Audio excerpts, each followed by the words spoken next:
નમસ્કાર દર્શક મિત્રો, ધ લોકસત્તા શોમાં આપનું સ્વાગત છે।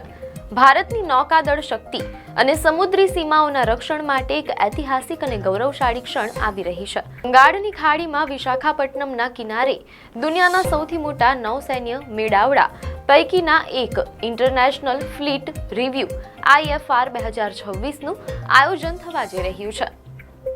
આ વર્ષનો રિવ્યુ એટલા માટે ખાસ છે કારણ કે લગભગ 60 વર્ષના લાંબા અંતરાલ બાદ ભારતનું ગૌરવ ગણાતું એરક્રાફ્ટ કેરિયર INS વિક્રાંત આ ભવ્ય કાર્યક્રમમાં પોતાની તાકાત બતાવશે।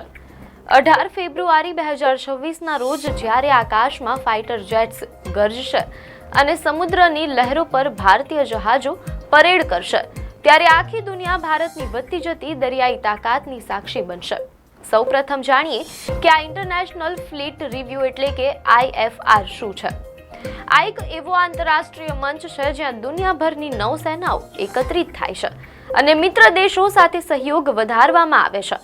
મીડિયા અહેવાલો અનુસાર આ વખતે ભારતે ઘણા બધા દેશોને આ મહાકુંભમાં ભાગ લેવા આમંત્રણ મોકલ્યું છે, જેમાંથી કેટલાક દેશોએ પોતાની હાજરીની પુષ્ટિ કરી દીધી છે। આ માત્ર લશ્કરી પ્રદર્શન નથી, પરંતુ મેરીટાઈમ ડિપ્લોમસીનું એક મજબૂત માધ્યમ છે। આ કાર્યક્રમ દ્વારા ભારત એ સંદેશ આપવા માંગે છે કે હિન્દ મહાસાગર અને ઇન્ડો પેસિફિક ક્ષેત્રમાં ભારત એક જવાબદાર અને શક્તિશાળી નેતૃત્વ પૂરું પાડી રહ્યું છે। આ કાર્યક્રમનો સૌથી મહત્વનો દિવસ 18 ફેબ્રુઆરી હશે, જ્યારે ભારતીય સશસ્ત્ર દળોના સર્વોચ્ચ કમાન્ડર અને દેશના રાષ્ટ્રપતિ દ્રૌપદી મુર્મુ સ્વયં આ ફ્લીટની સમીક્ષા કરશે। રાષ્ટ્રપતિ INS સુમેઘા પર સવાર થઈને નૌસેનાના જહાજોનું નિરીક્ષણ કરશે તેમ અહેવાલોમાં જાણવા મળેલ છે। INS સુમેઘા એક સ્વદેશી ઓફશોર પેટ્રોલ વેસલ છે, જેને આ ખાસ પ્રસંગ માટે પ્રેસિડેન્ટ્સ યોટ બનાવવામાં આવી છે। મીડિયા અહેવાલોમાં એમ પણ જાણવા મળેલ છે કે 15 થી 25 ફેબ્રુઆરી દરમિયાન મિલન 2026 જેવી બહુપક્ષીય નૌકાદળ કવાયત અને IONS ચીફ્સ કોન્ક્લેવનું પણ આયોજન કરવામાં આવશે, જેમાં વિશ્વભરના નૌસેના પ્રમુખો સમુદ્રી સુરક્ષા પર ચર્ચા કરશે। આખા મેળાવડાનું મુખ્ય આકર્ષણ કોઈ હોય તો તે છે INS વિક્રાંત।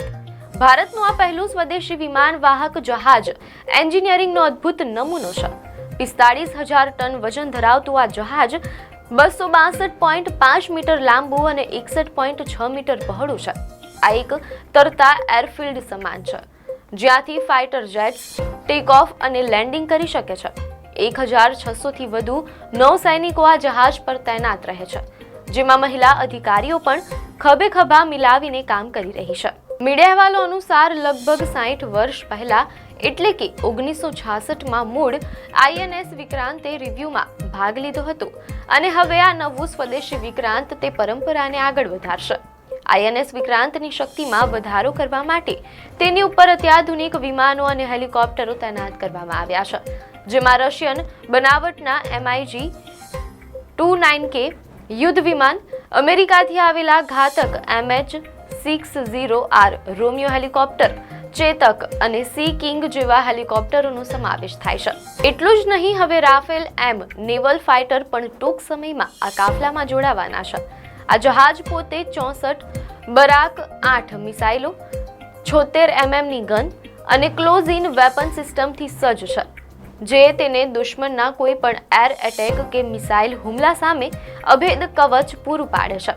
INS વિક્રાંતે માત્ર શાંતિના સમયમાં જ નહીં પણ કટોકટીમાં પણ પોતાની શક્તિ સાબિત કરી છે। મીડિયા અહેવાલો મુજબ ઓપરેશન સિંદૂર દરમિયાન વિક્રાંતે અદ્ભુત કામગીરી કરી હતી। વર્ષ 2025માં જ્યારે ભારત પાકિસ્તાન વચ્ચે તણાવ ટોચ પર હતો, ત્યારે આ જહાજે અરબી સમુદ્રમાં તૈનાત થઈને પાકિસ્તાની નૌસેનાને તેમના બેઝની બહાર આવતા રોકી દીધી હતી। આ કવાયતે સાબિત કરી દીધું કે ભારતનું કેરિયર બેટલ ગ્રુપ કોઈ પણ દુશ્મન માટે કાર્ડ સમાન છે। હવે IFR 2026 દ્વારા આ પરાક્રમની ઝલક આખી દુનિયા નિહાળશે। IFR 2026 માત્ર સંખ્યાબળનું પ્રદર્શન નથી, પણ આત્મનિર્ભર ભારતની એક જીવંત તસવીર છે। આ રિવ્યુમાં વિક્રાંત સિવાય પણ અન્ય ઘણા સ્વદેશી જહાજો ભાગ લેશે, જેમાં પ્રોજેક્ટ 17A હેઠળ બનેલા Nilgiri class stealth frigates, Visakhapatnam class destroyer અને અરનાલા ક્લાસ સબમરીન વિરોધી જહાજો સામેલ છે। અહેવાલો મુજબ 1980 બાદ પહેલીવાર આટલી મોટી સંખ્યામાં સ્ટેલ્થ ફ્રિગેટ્સ ફ્લીટ રિવ્યુમાં જોવા મળશે.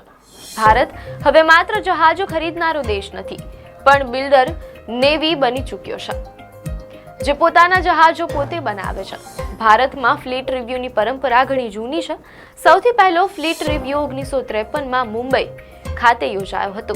ત્યારબાદ 2001માં પહેલીવાર આંતરરાષ્ટ્રીય સ્તરનો IFR યોજાયો અને છેલ્લે 2016માં વિશાખાપટ્ટનમમાં યુનાઇટેડ થ્રુ ઓશન્સ થીમ પર બીજો IFR યોજાયો હતો.